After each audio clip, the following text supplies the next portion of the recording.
술의 절제. 선생께서는 음식을 절제하지 않는 사람은 성공하지 못한다고 하셨는데, 당나라의 이태백은 술을 많이 먹었던 것으로 유명합니다. 그는 지금까지 현인이라는 소리를 듣는데, 대의는 음식을 절제하지 않아도 되는 것입니까?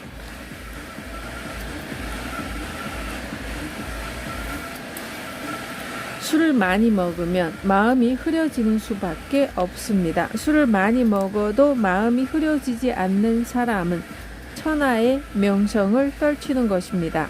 소인은 술을 많이 먹으면 마음이 흐려져 만사가 꼬이게 되는데 어찌 이를 잘해낼 수 있겠습니까? 이태백은 술을 많이 먹기를 만보다 더했다고 해도 마음이 흐려지지 않았으니 참으로 천하호걸입니다. 이태백도 술을 많이 먹고 정신없이 행동했다면 지금처럼 유명해지지는 않았을 것입니다. 사람들은 이태백이 술과 고기를 마구 먹었을 것이라고 생각할지 모르겠으나 무절제하게 먹은 것은 아닙니다. 이태백은 술 100잔에 시 100편을 지었다고 하니 술 한 잔에 시 한 편이라는 절제가 있었던 것입니다. 술 한 잔에 시 한 편을 짓는데 어찌 마구 먹을 수 있겠습니까?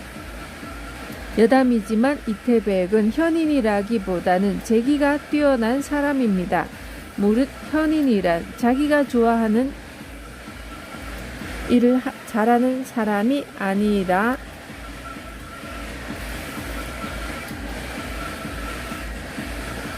천하의 도를 명백히 하여 세상에 알리는 사람입니다. 식사는 절제하지만 술을 절제할 수가 없습니다. 운명에 지장이 있을까요?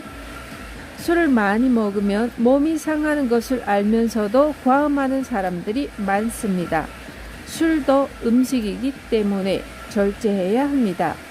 한두 잔이 나쁘다고 할 수는 없으나 많이 마시면 반드시 명을 줄입니다. 대개 술을 조금 마시면 맛있는 듯 웃음을 짓지만 많이 마시면 쓴맛이 나고 괴로운 듯 얼굴을 찌푸리고 자신도 모르는 큰 동작을 합니다. 사람은 신명으로 살아가는데 얼굴을 찌푸리는 것은 신명이 괴롭기 때문입니다.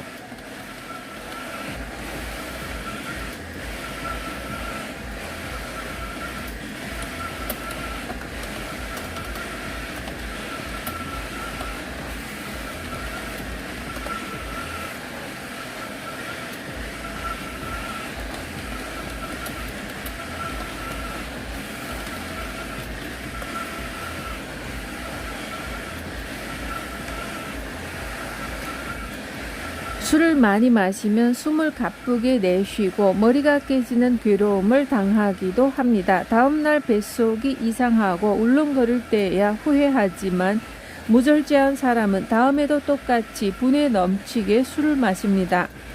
술에 취하면 자신을 잊고 더욱더 많이 먹으려 하니 자신이 누군지도 모르고 불 속으로 날아드는 나방과 같습니다. 수년간 이렇게 스스로 괴롭히는데 어찌 장수할 수 있겠습니까? 한두 잔의 가벼운 술로 크게 먹는 술을 대신하여 명을 줄이는 일이 없어야 합니다. 술과 고기를 즐기면 좋지 않다고 말씀하시는데 저는 술과 고기를 즐겨왔는데 아직까지 건강합니다. 술과 고기도 사람에 따라 좋은 사람이 있습니까? 술과 고기를 많이 먹는 사람은 당장 조심하지 않으면 노년에 나쁜 일이 생깁니다. 술과 고기를 많이 먹으면 겉으론 보기 좋아도 몸이 야무지고 탁해집니다. 뼈와 살, 피부가 서로 상응해야 건강한데 당신은 겉으로 보기에는 튼튼해 보여도 속이 허약합니다. 술과 고기로 피가 많아져 심기가 자연히 이완되어 좋아 보이는 것 뿐입니다. 사람은 심기가 근본인데 심기가 빠진 사람 중에 성공한 사람은 천하에 없습니다.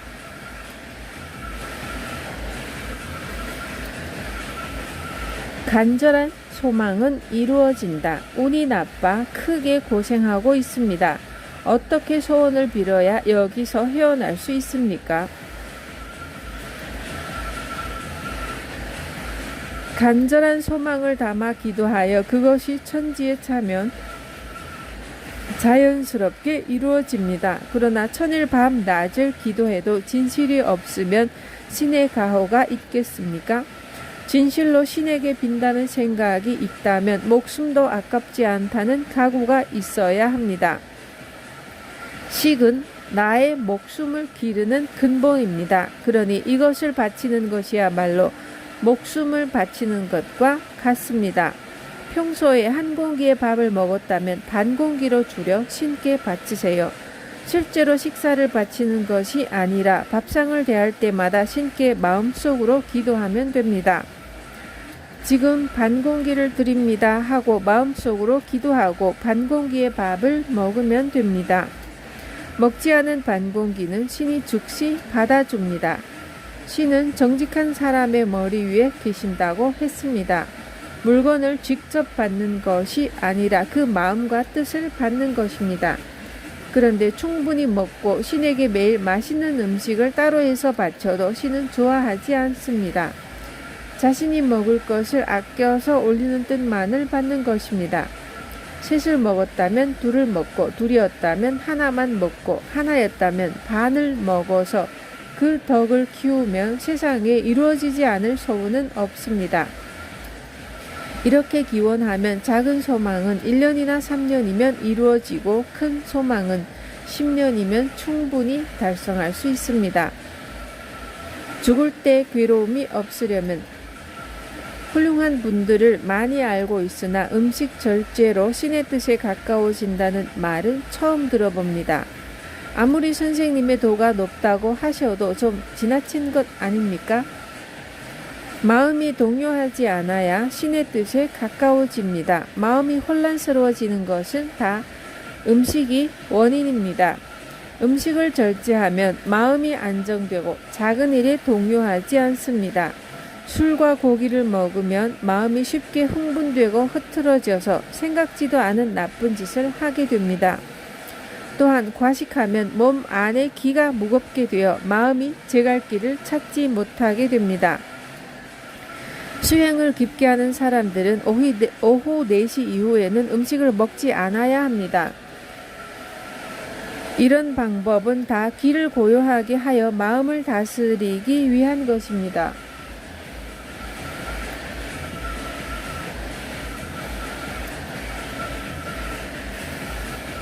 음식을 절제하지 않으면 밤낮 기도를 해도 마음이 항상 혼미하니 어찌 신을 만날 수 있겠습니까? 다시 말하지만 진정 신을 만나고 싶은 열정이 있다면 자신이 먹는 것을 줄여 마음속으로 신께 드리면 됩니다. 음식을 절제하는 것은 현재와 미래에 다 도움이 되는 일입니다. 현생에서 음식을 절제하여 이를 천지에 남기면 전생의 악연을 풀어 현생의 명복을 늘릴 수 있습니다. 현생에서부터 안락세계의 산이 자연스럽게 임종 또한 편안할 수 있습니다. 사람이 죽을 때 모습을 보면 어떻게 살았는지 알 수 있습니다. 죽을 때 괴로운 마음이 없으면 다가올 세상에도 괴로운 마음이 없는 세계에서 살게 됩니다. 현생에서 음식을 절제하여 이를 천지에 늘리면 반드시 미래로 가져갑니다. 현생을 바탕으로 미래에 도움을 얻는 것입니다. 절제를 물려줘라. 자손이 잘 사는 것을 제 눈으로 보고 싶습니다. 생전에 많은 재산을 물려주고 싶은데 괜찮겠습니까?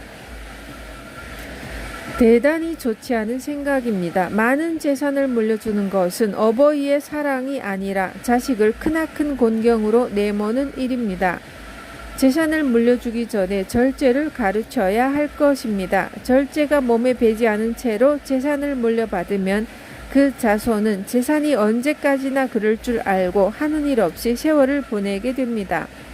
또한 가업을 튼튼하게 하기는커녕 송두리째 날려버릴 수도 있습니다. 진정으로 자식을 위한다면 그 어버이가 정직을 근본으로 언제나 절제하는 모습을 보여주면 됩니다. 그리고 자손을 위해 만물을 허비하지 않고 사소한 것이라도 버리지 않는 것을 꼭 지켜야 할 가훈으로 가르쳐야 합니다. 오로지 절제하는 가풍을 남기는 것이 어버이의 크나큰 사랑을 전해주는 것입니다. 자식을 키울 때 좋은 것만 먹이고 좋은 옷만 입히면 커서도 좋은 사람이 된다는 이야기를 들었습니다. 선생께서는 자식을 어떻게 키워야 된다고 생각하십니까? 무릇 깨달은 사람은 조식을 먹고 물만 마셔도 즐거움이 넘친다고 했습니다. 호사스러운 비단옷을 입고 맛 좋은 음식을 먹는 것과 귀인이 되는 것은 상관이 없습니다. 모든 실력과 천재성은 스스로 드러납니다. 노력이 쌓여서 몸 안에 신명이 발동하는 것이 바로 능력입니다. 소인이면서 어려서부터 귀한 사람이 하는 대로 맛 좋은 음식을 먹고 좋은 옷만 입으면 나중에 크게 후회합니다. 덜 좋은 옷을 입고 조식을 하며 컸다고 해서 실력이 떨어지는 것은 아닙니다. 밑바닥에서부터 갈고 닦아 훌륭한 현자가 된 분이 많습니다. 부모가 가난하고 세상살이에 쫓겨 스스로 모든 것을 해결하며 산 사람이라도 절대 우매하지 않습니다. 가난하고 궁한 환경에서 뛰어난 사람이 나오는 것은 드문 일이 아닙니다. 시커먼 갯벌 속에 진주가 있는 법입니다. 스스로 열심히 준비하는 사람은 언제나 천하의 쓰임새가 기다리고 있는 법이니 너무 좋은 것만 찾아주지 않아도 됩니다. 만물을 소중하게 절제하라.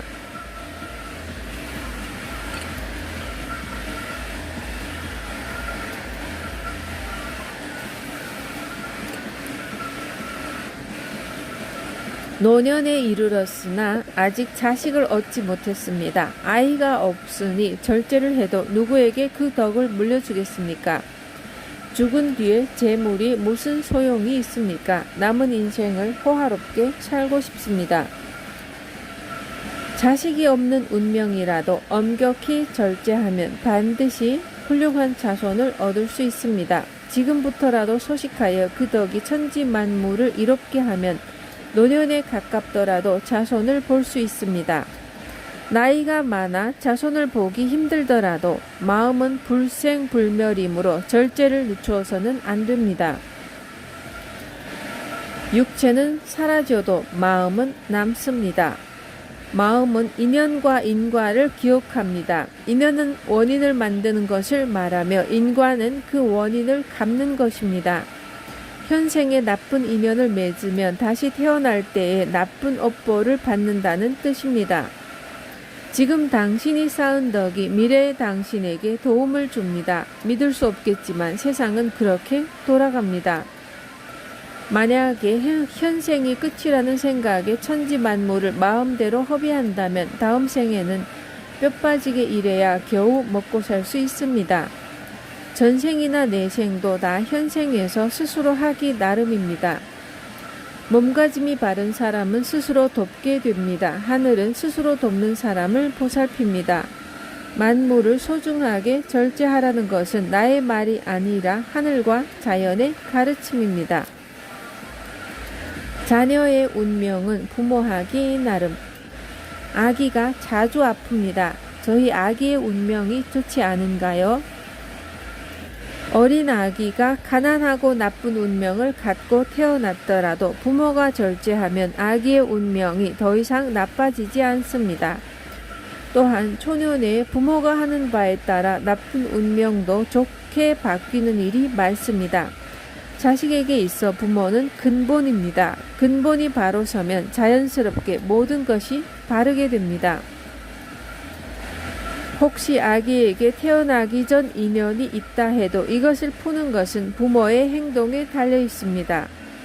부모가 이 인연을 풀지 못하면 커가면서 자신의 행동에 따라 인연의 실타래가 풀립니다.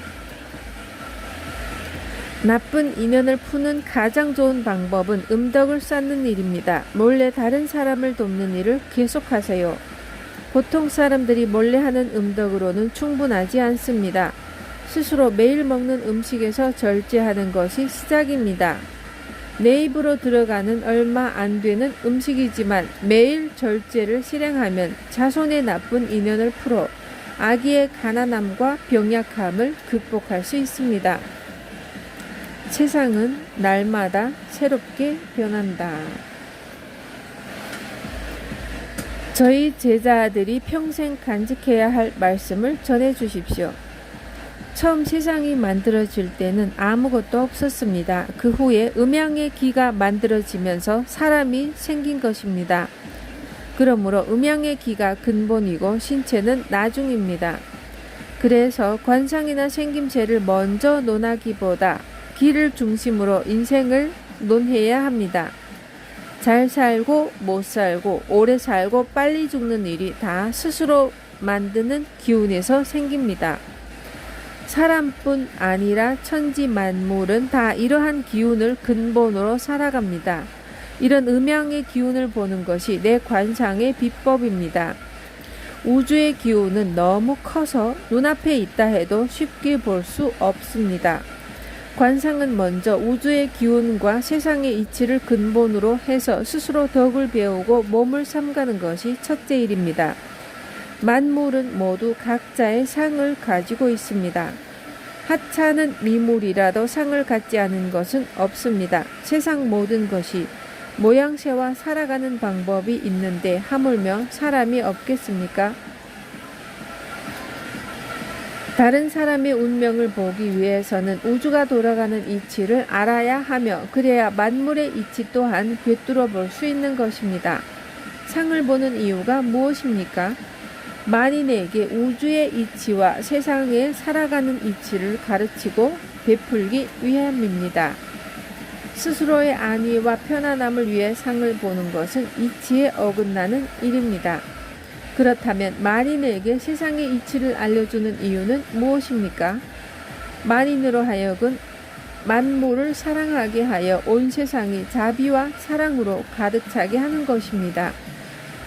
세상 사람들에게 이치를 가르친다고 그것이 자신의 덕이라고 생각하면 안 됩니다.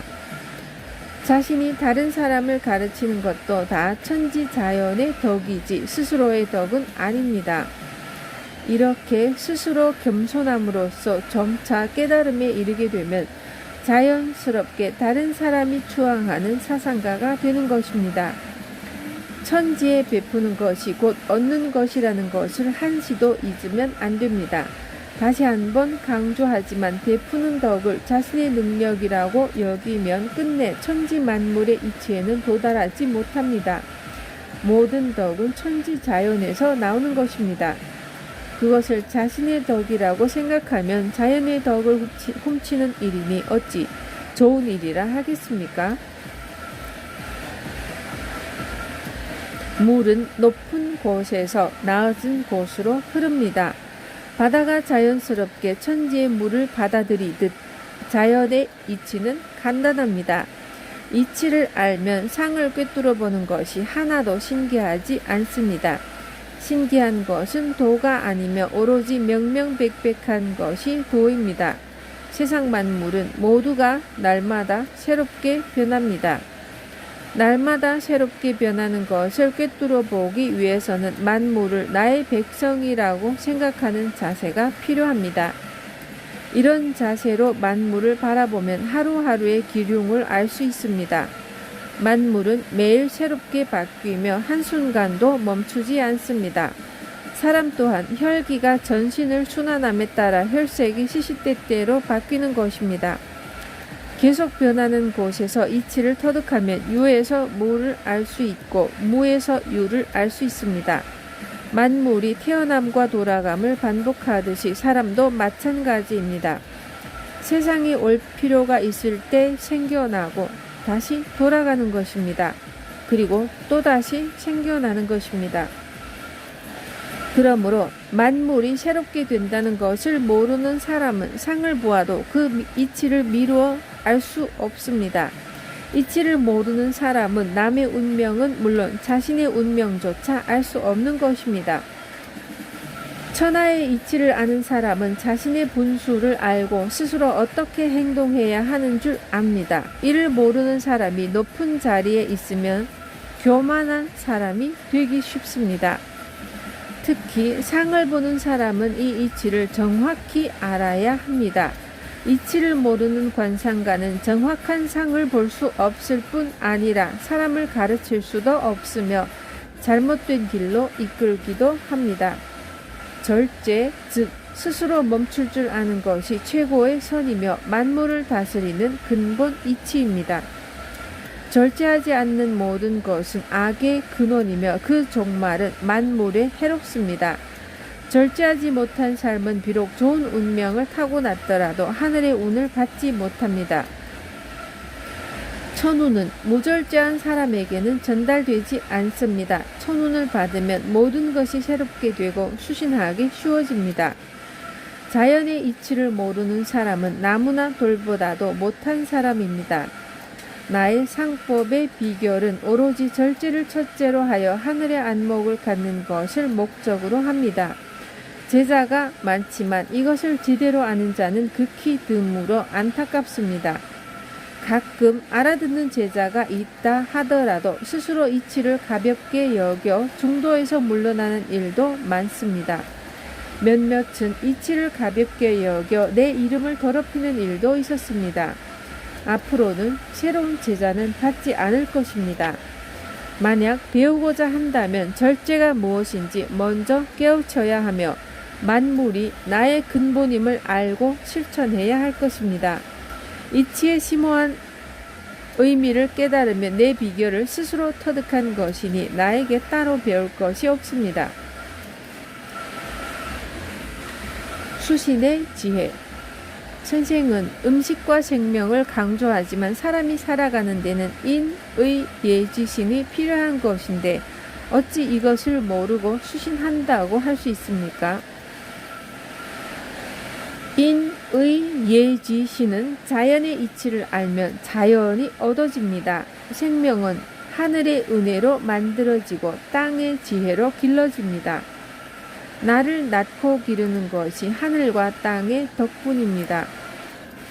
나를 낳고 기르는 것이 하늘과 땅의 덕입니다. 하늘과 땅의 은혜를 아는데 어찌 부모의 은혜를 모르겠습니까?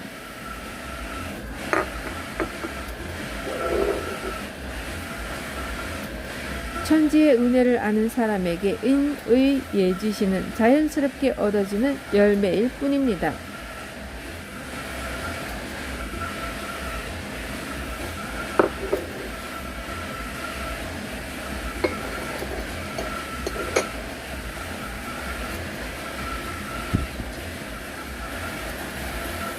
성현의 말씀을 배우지 않아도 근본만 지키면 사람의 마음은 바로 서게 됩니다. 그래서 그를 알지 못해도 효를 향하는 사람이 많은 것입니다. 설사 지식이 높더라도 근본을 모르면 인의 예지신은커녕 부모마저 몰라봅니다. 마음은 없어지지 않는다. 선생님은 항상 심시에는 묘법이라고 했는데 무엇이 묘이고 무엇이 법입니까? 사람을 포함하여 모든 만물에는 스스로 지닌 모습이 있습니다. 겉으로 드러난 모습뿐 아니라 자신이 의식하지 못하는 속모양까지 모두 다른 상을 하고 있습니다. 상에는 유상과 무상이 있는데 유상은 보이는 것이라 쉽게 생각하고 무상은 어렵게 생각하는 것이 일반적입니다. 유상은 형체가 있는 것을 말합니다. 형체가 있는 모든 것은 다 각자 살아가는 법이 있습니다. 형체가 있는 것은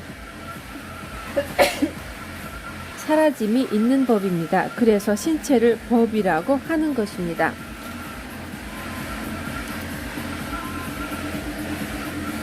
이것을 알아가는 과정이 인생이며 공부입니다. 유상은 형체가 있어서 쉬워 보이지만 수시로 바뀌기 때문에 실제는 어렵습니다. 무상은 형체가 없지만 모든 것이 명명백백합니다.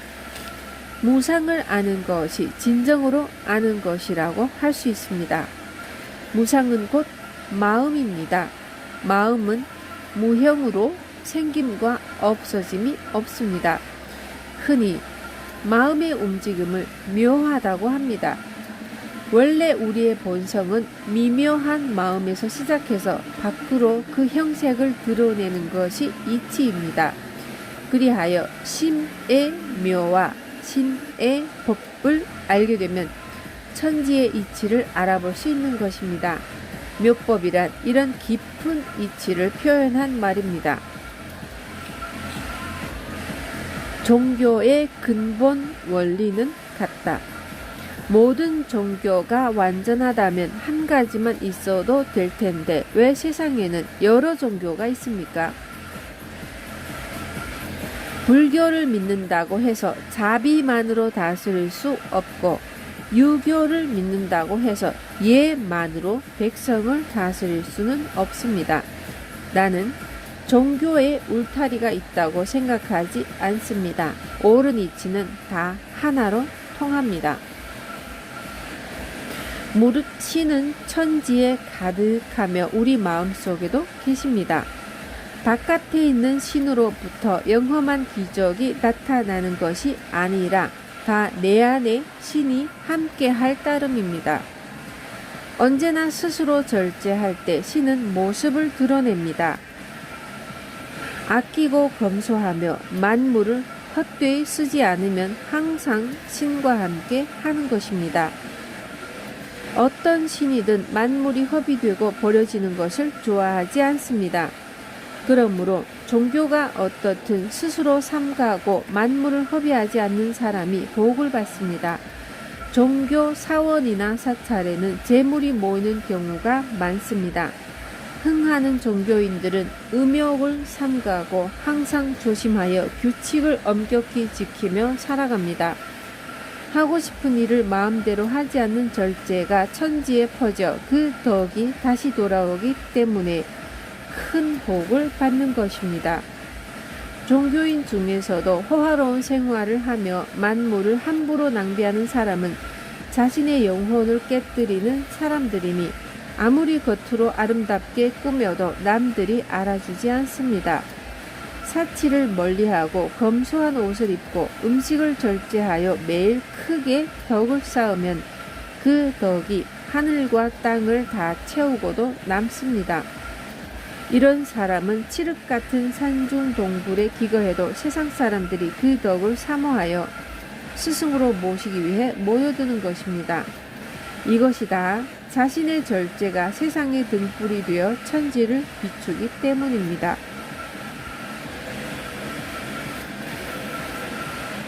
세상 모든 것에 신이 깃들어 있다. 스승님, 천지가 개벽할 때 가장 먼저 생기는 것이 신이라고 들었습니다. 그러면 만물과 신 중에 어느 것이 먼저입니까? 세상 사람들은 항상 어느 것이 먼저냐라는 되지도 않는 질문을 합니다. 신이나 만물이 떨어져 있는 것이 아닙니다. 흑백으로 양분해서 생각하려는 태도로는 어느 문제도 해결할 수 없습니다. 만물이 신이고 신이 만물입니다. 만물은 신의 모습이고 신은 만물의 근본입니다. 이렇듯 만물은 신과 같은 높은 존재인 것입니다. 이런 이치를 깨달아 사람과 만물을 소중하게 여겨야 합니다. 세상 모든 것에 신이 깃들어 있다는 것을 알고 만물을 소중히 여기면 마침내 신의 보호를 받으며 도에 가까워집니다. 무릇 다른 사람의 인생을 지도하는 사람은 이런 이치를 먼저 깨달아야 합니다. 이 이치를 천하에 퍼뜨려 모든 사람이 실천하게 하는 것이 스승의 몫입니다. 이치를 알지 못하는 스승을 만나면 만물이 나날이 새롭게 변하는 것조차도 알지 못합니다. 이런 사람이 스승으로 있으면 오히려 사람들에게 해를 끼칠 수도 있습니다. 스승은 사람의 행동을 보고 그 마음의 움직임을 면밀히 관찰하여 개개인에 따라 실천해야 할 덕행을 가르쳐야 합니다. 마음이 반석과 같이 될 때까지 더욱 행동을 조심스럽게 가르쳐야 합니다. 또한 이치를 스스로 터득할 수 있도록 도와줘야 합니다. 운명학의 비밀. 비결, 운명학의 비결. 운명학을 공부하는 방법을 알려주십시오. 책만 파고들면 운명이 보이지 않습니다. 상의 기륭을 분명히 밝히려면 언제나 절제해야 합니다. 만물이 낭비되는 것을 하늘과 땅이 손상되는 것으로 여기고 사소한 것이라도 낭비하면 안 됩니다. 이처럼 3년을 절제하면 다른 사람의 상이 뚜렷이 보이기 시작합니다. 운명학자는 항상 스스로 실천하여 자연의 기륭을 몸에 간직하고 참뜻을 깨달은 후에 다른 사람의 상을 보아야 합니다. 이치를 깨닫지 못한 사람은 운명을 감정해도 어째서 기륭이 있는지 알 수 없습니다. 기륭을 모르는 운명학자들은 운명도적이라고 할 수 있습니다. 상을 보러 온 사람 중에 도박이 직업인 사람이 있었습니다. 이 사람의 상을 보니 찢어지게 가난한 것은 물론 머지않아 불구가 될 운명이었는데 이 사람은 젊을 때부터 음식 낭비를 엄청나게 싫어하던 사람이었습니다. 가끔 도박으로 큰 돈을 벌면 흥청망청 써버리기는 했지만 음식을 삼가고 죽을 먹는 것을 즐겼습니다. 심지어 겨울에 떠내려오는 풀잎들을 모아 먹을 수 있는 것들은 정성스럽게 먹었고요. 이 사람은 배운 것도 없고 내세울 직업도 없었지만 음식으로 천지의 덕을 쌓아 마침내 유복하게 되었습니다. 아주 좋지 않은 운명이라도 음식을 근본으로 검소한 생활을 지키면 출세할 수 있습니다. 운명은 정해진 것이 아니다. 선생님은 천하제일의 관상가라고 소문이 대단하십니다. 그런데 왜 음식 절제만 강조하시고 인생의 기륭에 대해서는 자세한 말씀이 없으십니까? 내가 왜 상을 보는 줄 아십니까? 상이란 스스로 몸을 다스리고 천하를 다스리는 대도이기 때문에 나 혼자 알아서는 안 되기 때문입니다. 그래서 많은 사람을 모아 그 도를 가르치기 위해서 상을 보고 기륭을 판단해 주는 것입니다. 근래에 와서는 사람들에게 도를 가르치기만 할 뿐 기륭은 말해주지 않습니다. 왜 그런 줄 아십니까?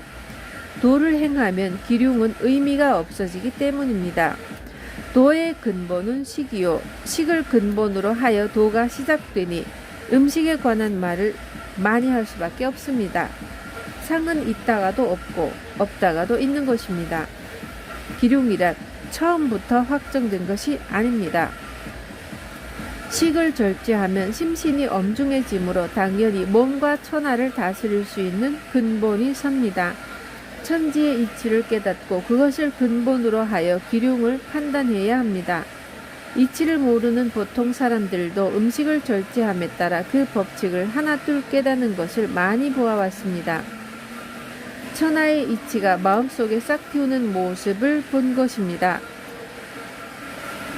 이치가 마음에 싹 트면 마음이 바르게 되어 몸이 자연스럽게 다스려집니다.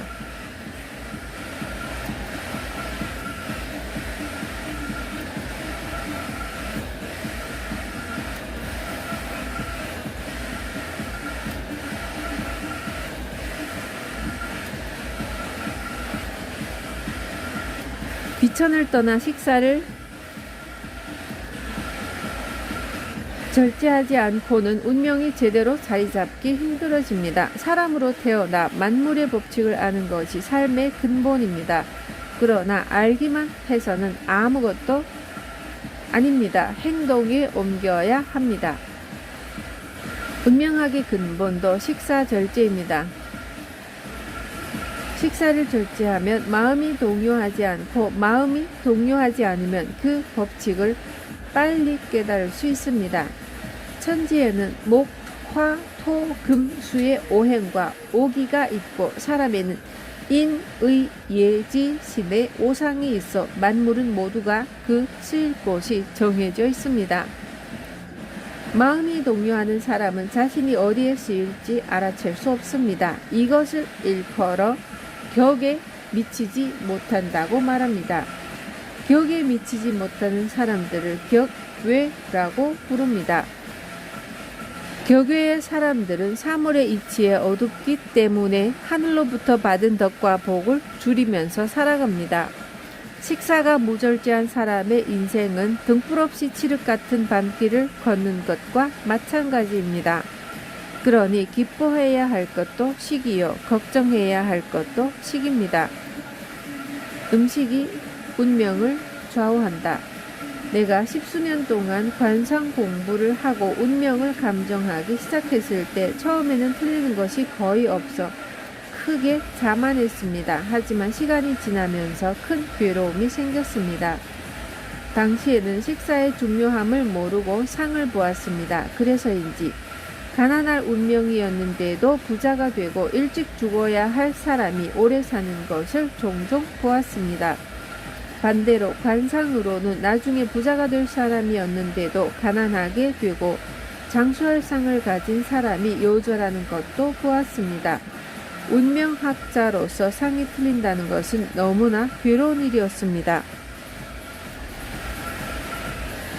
상을 보아 기륭을 판단하는 것만으로는 모두 맞출 수 없다는 사실도 알게 되었습니다.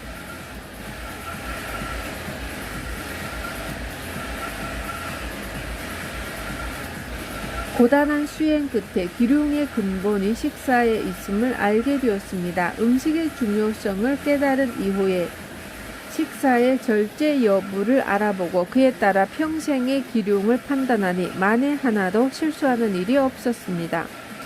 수년간 사람들에게 일을 가르치고 가르침을 따르는 사람들에게 확인 또한 많이 해보았습니다.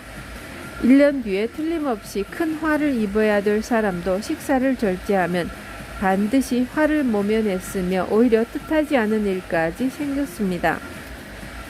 또 평생 가난을 면치 못하는 불행한 운명을 갖고 있던 사람도 성공하고 세상에 널리 유명해지기까지 했습니다.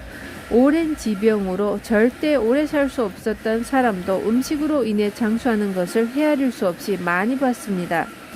잘 살고 못 사는 것, 오래 살고 일찍 죽는 것 등은 물론이고 성공이나 출세 등도 모두 음식을 절제하는 것이 그 시작이며 끝입니다.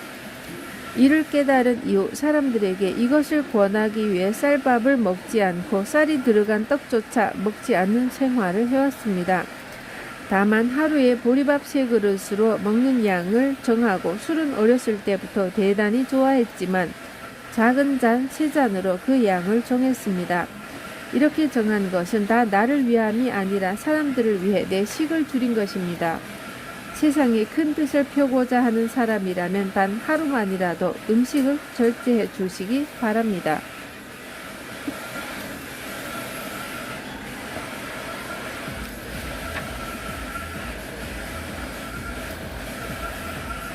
편저자 후기. 어린 시절부터 크고 작은 질병에 시달리다 비교적 이른 나이에 자연의학에 발을 딛게 됐습니다. 스스로 몸을 고치고자 시작한 단식과 식이요법으로 건강을 되찾은 후 아픈 사람들과 같이 호흡하고자 또 수많은 단식과 생채식을 하게 됐습니다. 그 과정에서 큰 선물을 받은 적이 있어서 더 높은 뜻을 구하고자 17일에서 18일의 단식 후 물도 안 먹는 단식을 추가로 감행했던 무모한 시절도 있었습니다. 하지만 진리는 곁에 있었습니다. 오늘 하루 마주하는 한 끼, 그 식사에 모든 것이 들어있습니다. 오늘 하루 만나는 그 사람의 모든 것이 들어있습니다. 오늘 하루 바람에 굴러 발에 걸린 작은 쓰레기에 들어있습니다. 더 높은 뜻은 그렇게 세상 모든 것에 깃들어 있습니다. 책이 유명해지자 의외로 보리밥을 먹으면 되느냐, 메밀을 섞으면 좋냐, 진짜 쌀을 먹지 않아야 하느냐 등의 질문이 많았습니다. 책은 처음부터 끝까지 절제를 말하는 것이지 뭘 먹거나 먹지 말라는 식이요법을 이야기한 것이 아닙니다. 나름의 절제 계획을 세우면 됩니다. 음식 절제가 죽어도 어렵다면 자기가 가진 해진 옷가지 하나라도 아끼는 마음가짐을 갖는 것이 절제의 시작이 될 수도 있습니다.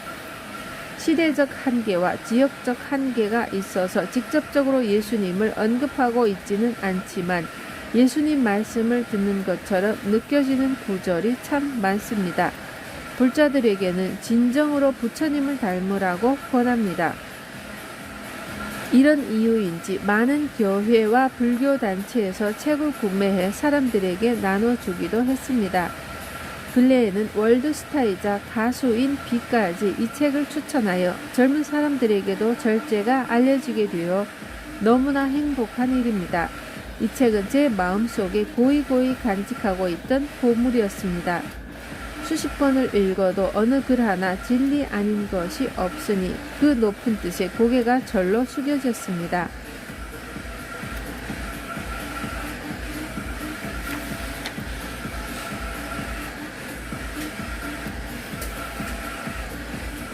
더 많은 사람들이 이 책을 시작으로 생명을 아끼고 보살피는 기쁨을 느꼈으면 좋겠습니다. 모두 행복하세요.